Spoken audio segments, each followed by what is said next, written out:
Now this illustration deals with protection in basements and crawl spaces.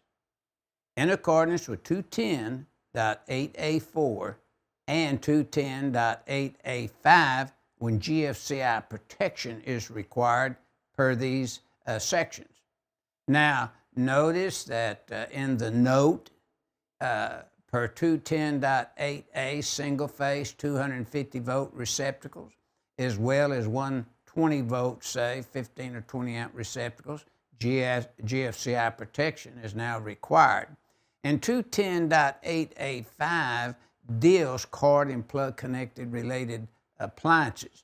Then notice you have a luminaire that has to be installed with 210.70A, which we will be reviewing when we get in the next chapter, but it refers you to the figure 11-16 for this rule.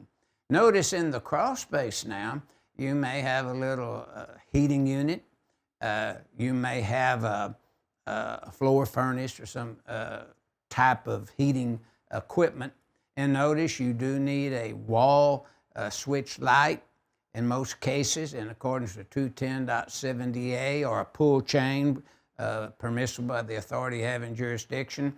But notice now when you enter into the crawl space to get into that area, you need a switch there now.